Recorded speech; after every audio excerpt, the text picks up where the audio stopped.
So this is how to draw and paint a kingfisher, and I'm going to be going through the stages. So I'll be showing you how I do each stage and how I build up the layers and things like that. So it should be a fun little tutorial.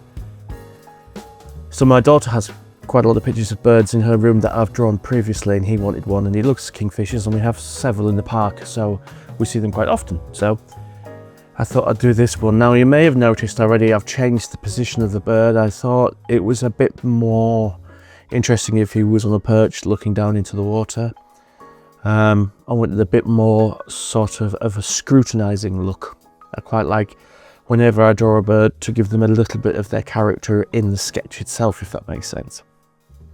So that's primarily why I've gone in with pencil. I didn't want to do a sketch that I wasn't going to be ultimately happy with.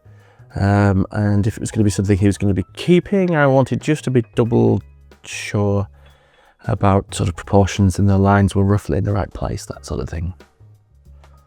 So once the pencil work's done, the next stage is actually putting some lines in. Now here I'm using my Opus 88 fountain pen, which is an eyedropper pen. In other words, you take the pen apart and fill the whole pen full of ink rather than replacing sort of cartridges. But the good thing about this pen is, I say it doesn't have any more, because I had a temper tantrum with it and sort of broke the nib, but it had a flex nib in, and this was a very, very soft flex nib.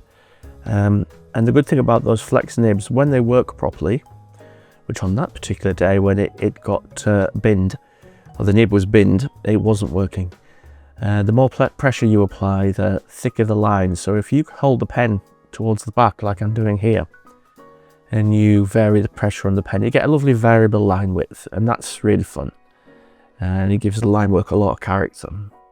So really what I'm doing here is I'm just lining over the pencil work, trying to think about where I want a thicker line and where I want a thinner line. So really, a lot of the paint here is going to be doing a lot of the shape and the form. So I don't actually need to put in a lot more details other than the sort of outside shape of the bird. And then I want to delineate where the wings are folded in. And there's a couple of other areas where I've just put a little bit of line work in to sort of tell the story. But what I really want with this drawing is, once the line work's done, for it to look like it needs the paint work, if you know what I mean, to finish it.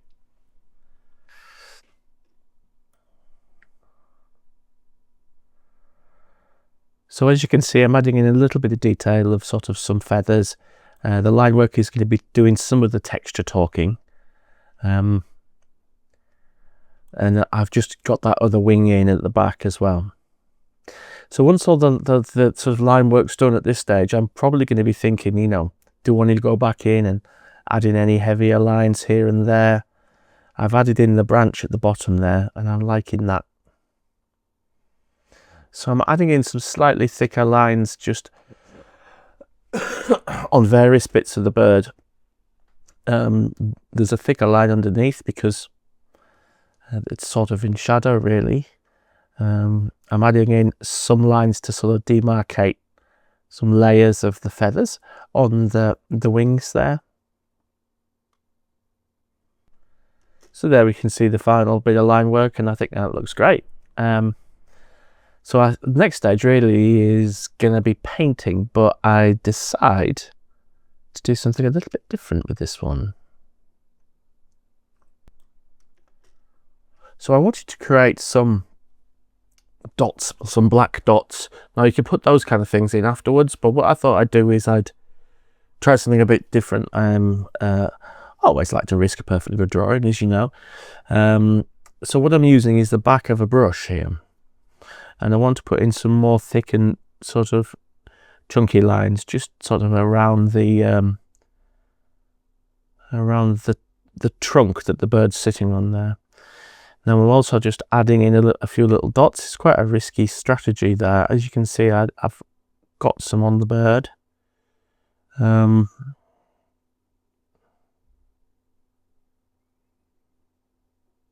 just kind of create a bit of chaos. Yeah, looking good. So now I've actually going to be doing some painting. This is a big piece of paper and it's going to be chopped up, so I don't mind using this side of the paper really to do some swatching. So what I'm doing here is I'm looking very much at my reference image and I'm thinking about colours. Now I'm trying to mix up some of the sort of yellows and the oranges, and I'm getting a bit of a feel for, you know, what's going to be the best colour here. And I've got a chromium sort of blue, and I'm mixing some turquoise in with that, and that's going to give me a bit of a vague idea about the colours, the blues and the greens that are going to be on the bird.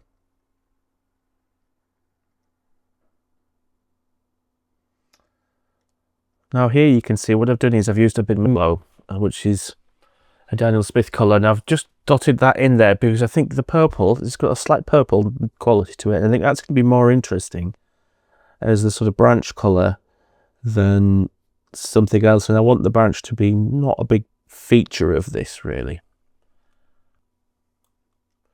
So let's start the painting process. I've used some of that grey on the branch and it's just been daubed on. I'm not trying to keep it within the lines at all. I quite like that flowing out the lines there. And then we're going to go in with some orange here, and then we're going to go into L mode fast forward. So when it comes to sort of working on these areas, I don't necessarily want the green to run into the blue. They're quite clearly demarcated on the bird itself.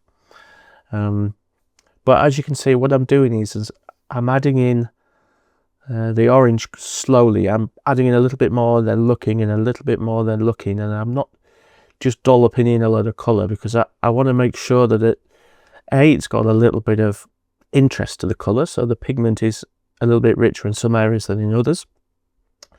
And I'm just trying to splash in a bit of colour there, just having to think about how that could work. And yeah, one of the problems with this colour, particularly, this is a pearl orange, is it's a very staining colour, so if you make a mistake with it, you can't really lift it out 100%. So at that point I'm going to take that away and give that a bit of a hair dry. So as you can see here, I'm using a bit of cobalt blue on here. I'm adding in slowly, while it's still wet, I'm slowly adding in a little bit of turquoise, just a little bit. And again, I'm stopping and looking and thinking, looking at the reference drawing and seeing where the highlights are on the reference drawing, seeing where the lighter areas are. And that's going to help make the bird look 3D, you know. Obviously I haven't drawn the eye in here.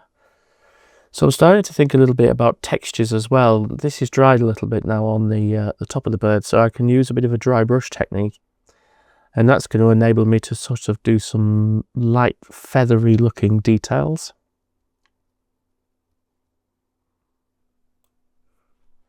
So if you look on the top right hand side here, you can see I want a little bit some darker blue, because I'm going to go and add in some even darker tones and textures to the blue areas.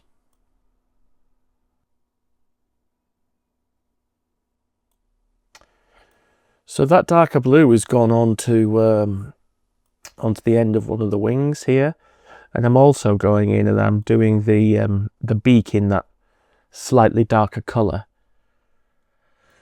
A little bit of shadow under the bird. I'm also putting a little bit of shadow around the back of the wings there.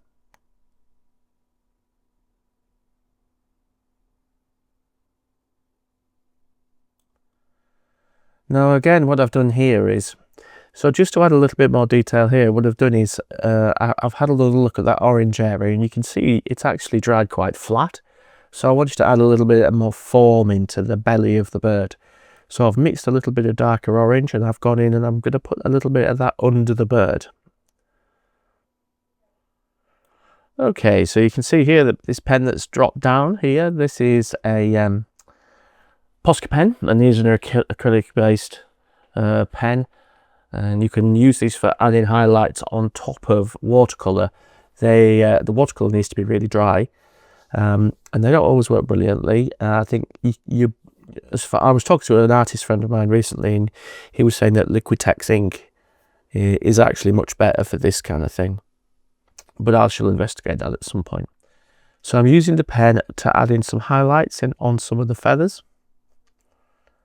I'm also going to be using some white Posca again to add in some dots and dashes and some highlights on the feathers.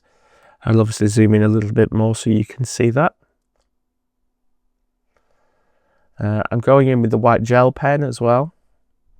So as well as the Posca, I'm using the white gel pen, and I can show you some sort of zoomed in areas there. I think the sort of sparkly feathers on top of the bird's head are particularly strong. I like those. And then finally, with the fountain pen, I'm going to be adding in the eye, and I think that's where this kind of all comes to life, really. And then give that a really good hair dry, so I can do the final touch. And the final touch is just that reflection in the eye, and I think that works really well, just to give the bird that final bit of character. So I hope you enjoyed that little drawing. There's some interesting, I hope you enjoyed that drawing, guys. There's some interesting texture in that. I was really pleased with that one, and I think my little 5-year-old boy really liked it too. So I think I was really pleased with that one, and more importantly, my little 5-year-old lad loves it, and it's hung up in his room now in a frame. Yeah, I might be doing another one of these. I'm doing a series of bird drawings because I might produce a little pack of cards just to sell locally of like my local park birds. I like the idea of something like that. And yeah, this is just a short video. It'll be sort of duplicated on my Patreon and YouTube. So I hope you enjoyed it. Have a crack at this. It's a really fun one. They're such wonderful birds, and the colours are perfect for painting. We'll see you next time. Bye, guys.